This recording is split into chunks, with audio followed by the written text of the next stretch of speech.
Mark, Long thanks for taking the time. I know. I mustn't talk at the same time, right? Yeah. Thanks for taking the time out to see me. No worries. Okay, and yeah, we've known each other for a while, so yeah, it's good to see you again, man. Yeah, I'm still a novice though. So, with all the stuff that you've been doing since we met like over 20 years ago, now that things have changed in terms of technology, and you know, back in the day we were doing tape, and now more or less everything is digital in terms of media. Tell me a little bit about your day-to-day workflow, yeah, and how you work. Okay, so talking about a shoot or specifically coming back from shoot, all the stuff we shoot now is, as you say, digital. So we're using memory cards in the cameras, which is great. You know, it's fast, very efficient. It's very important that we back stuff up as soon as we get the footage, because it's as easy to lose as it is to acquire. So first thing we do, memory cards out of the camera, straight onto a hard disk where we have a preset project with a number of folders in, where we've got a folder for media, and we're quite keen on managing how the files are stored, perhaps for each camera or each day, or however the project pans out. So it's clear from whoever picks up the edit, you know, that it's obvious where stuff is. Yeah. So we're copying from a memory card onto a hard disk. Next thing is we duplicate that project on the hard disk onto a server we've got upstairs. So we have a duplicate copy in the building. Yeah. So effectively we've got 3 copies immediately. Yeah. Or by the time that process is done. And just carrying on for that without saying too much, but the project on the server is also it's the whole project, not just the media, and it's backed up frequently. Every day we work on it, maybe before we start, maybe we finish, maybe periodically through the day. Yeah.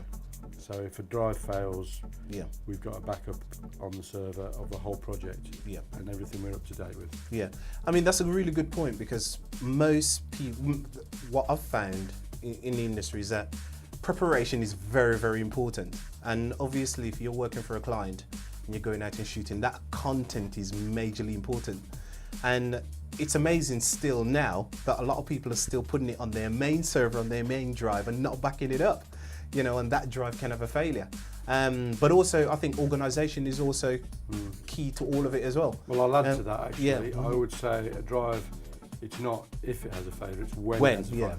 Hard drives fail. Absolutely. They will eventually fail. Yeah. And you've got to make sure that when it fails, you've got your media somewhere else. Yep, totally agree.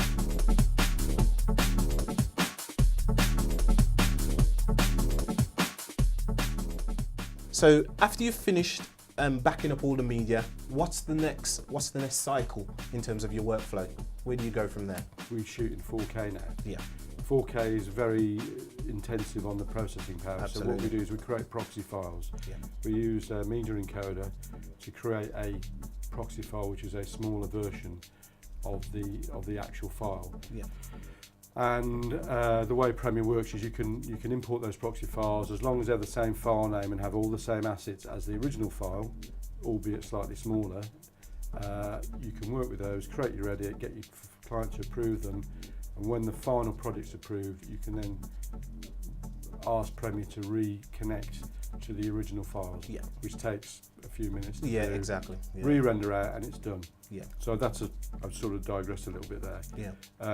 That would be the proxy files are created before we go into Premiere, because it's basically creating original media again. Yeah. Which again is backed up onto our server. We'll import all the media into Adobe Premiere. That's our main editing suite, and we'll structure the project so again it's clear where things are. This is so that another editor can pick things up, and it's not, you know, one person working on it. You could pick it up and it'll be obvious where things are. Audio can be an issue. One of our cameras, for some reason, when you import audio, it thinks the files are stereo. Right. And we don't really want to work with stereo files when we're taking sound from a camera, you know, narrative sound like now. We're better off with 2 mono files that we can manage individually. Yeah. Generally, the only stereo files are music. Yeah. So we've set our Premiere preferences up so everything comes in mono. Right. Okay. And we just change the music file to stereo. Yeah. Before we put it on the timeline. Excellent. So that deals with the sound. Now, obviously, the image coming from the camera is normally raw in terms of the visual quality. So once the edit is finished on the timeline, client comes in and now have a look at it. What's then your next process in terms of finishing before you actually deliver it to the client? It will be grading and tweaking the audio, making it, you know, exactly. It everything seamless. Any sudden jumps in audio or the ambient sound might have raised, you've got to, you know, make it all sound like anybody who's watching it. Yeah. Nothing jumps out at them, and it's seamless. And then output, well. From our day at VHS. Yes. I mean, it's changed massively since I started. Absolutely, but it's actually a lot easier definitely. now.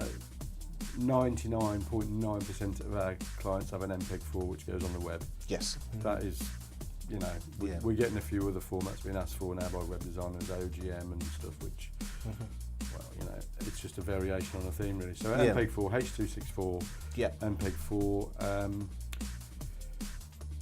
We give them as high quality as possible MPEG-4. Yeah. So it might be a 4K MPEG-4. Vimeo and YouTube are the main platforms that we use. Yeah.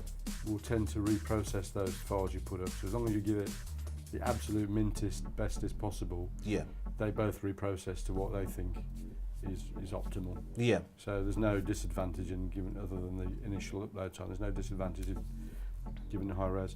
The other thing we do is our timelines are all ProRes 422. Okay. That's a hangover from Final Cut Pro 7 days. Yeah. That was a sort of de facto timeline format that a lot of people used. Everyone was sending ProRes files, so we stuck with ProRes as our timeline. Yeah.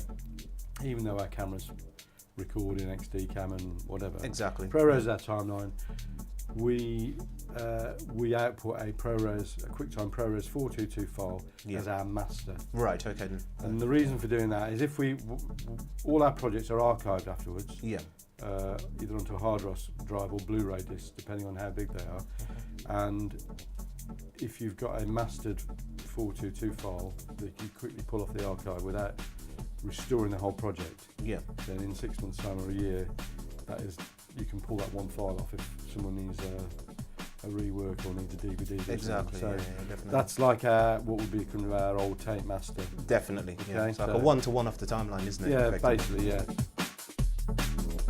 Mark, thank you once again. It's good to see you. Pleased to be of assistance. Yeah, thank you very much. Don't show me up. And if you've got my belly excellent. No, that's brilliant. That's superb.